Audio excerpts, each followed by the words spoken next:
साल 2021 को शेयर बाजार के इतिहास में आईपीओ के साल के रूप में जाना जाता है। करीब 65 कंपनियों ने आईपीओ के जरिए 1.29 लाख करोड़ रुपए जुटाए। आईपीओ के इस मेले ने शेयर बाजार में नए निवेशकों की कतार लगा दी। कई आईपीओ में जबरदस्त पैसा कूटने से नए निवेशक काफी उत्साहित हैं। साहिल भी ऐसे ही एक निवेशक हैं। उन्होंने एक आईपीओ में पैसा लगाया था और उसमें उन्होंने खूब मुनाफा भी कमाया, लेकिन हाल में आई एक खबर से वो चकित रह गए। उन्होंने कंपनी में कई साल पहले पैसा लगाया था जो अब शेयर बाजार से डीलिस्ट हो रही है। अब ये क्या नई चीज आ गई यार, ये सोचकर वो परेशान हो गए। अब मुझे क्या करना होगा, इन तमाम सवालों पर मंथन करते हुए वे पहुंच गए शेयर बाजार के जानकार दोस्त अतुल के पास। यार ये डिलिस्टिंग किस चिड़िया का नाम है? मैंने जिस कंपनी में पैसा लगाया है वो डिलिस्ट हो रही है, कुछ समझ में नहीं आ रहा यार। अरे घबराओ नहीं, मैं तुम्हें सब बताता हूँ। जिस तरह से एक्सचेंजों पर कंपनियां लिस्ट होती हैं, उसी तरह से उन्हें डिलिस्ट भी किया जाता है। ये एक ऐसी प्रक्रिया है जिसमें किसी लिस्टेड कंपनी के शेयर को स्टॉक एक्सचेंजों से हटाया यानी डिलिस्ट किया जाता है। वैसे तो ये बहुत गंभीर और अनिष्टकारी जैसा लगता है, लेकिन सच तो ये है कि डिलिस्टिंग हमेशा बुरी चीज नहीं होती। असल में ये अक्सर कंपनी के अनुरोध पर स्वैच्छिक रूप से ही होती है।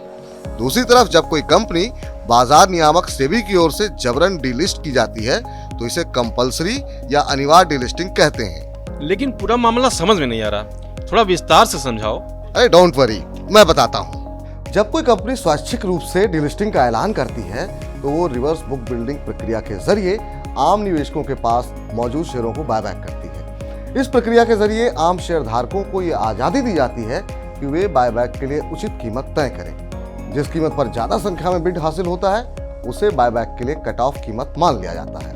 एक बार जब कट ऑफ कीमत तय हो जाती है तो कंपनी के सामने दो ही विकल्प होते हैं, या तो इसे स्वीकार करे या काउंटर ऑफर करे। अगर कंपनी कट ऑफ कीमत चुन लेती है तो बायबैक हो जाता है।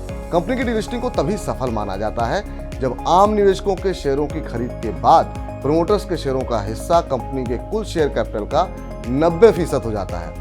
उदाहरण के लिए साल 2012 में निर्मा लिमिटेड ने स्वैच्छिक रूप से डीलिस्टिंग की थी।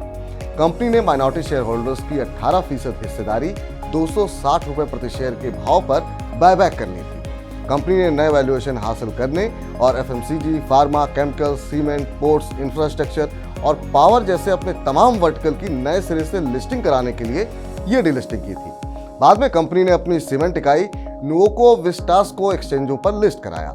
अनिवार्य डीलिस्टिंग के मामले में भी कंपनी के प्रमोटर्स को पब्लिक के सभी शेयरों की बायबैक करनी होती है। हालांकि इसमें किस कीमत पर शेयरों का बायबैक होगा ये रिवर्स बुक बिल्डिंग प्रोसेस से नहीं बल्कि किसी स्वतंत्र मूल्यांकन एजेंसी के जरिए तय किया जाता है। लैंडको इंफ्राटेक और मोजर बियर इंडिया ऐसे ही अनिवार्य डीलिस्टिंग के कुछ उदाहरण हैं।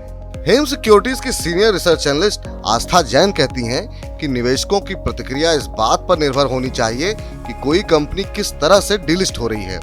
अनिवार्य लिस्टिंग में निवेशकों को नुकसान से बचने के लिए एग्जिट ऑफर ही चुनना चाहिए। दूसरी तरफ स्वैच्छिक लिस्टिंग में भी निवेशकों को काफी सचेत रहना होगा, क्योंकि अगर किसी ने शेयर नहीं बेचे तो आगे चलकर उसे भारी नुकसान उठाना पड़ सकता है। मनी 9 की सलाह, अगर कोई कंपनी अनिवार्य रूप से डिलिस्ट होती है तो प्रमोटर्स को अपने शेयर बेचकर आपके लिए इसमें निवेश खत्म करना समझदारी भरा कदम होगा। लेकिन अगर वॉलंटरी यानी स्वैच्छिक डिलिस्टिंग हो तो शेयरों में तभी बना रहा जा सकता है जब आप कंपनी और उसके भविष्य को लेकर काफी आश्वस्त हों। आपको उस पूरी प्रक्रिया को भी समझना होगा कि आगे चलकर डिलिस्ट हुए शेयरों को बेचकर निकलना हो तो ये कैसे हो पाएगा। अब किसी भी कंपनी के डिलिस्ट होने पर रिवर्स बुक बिल्डिंग प्रोसेस क्या होता है, इसे समझने के लिए आप देखिए फॉर्मूला गुरु।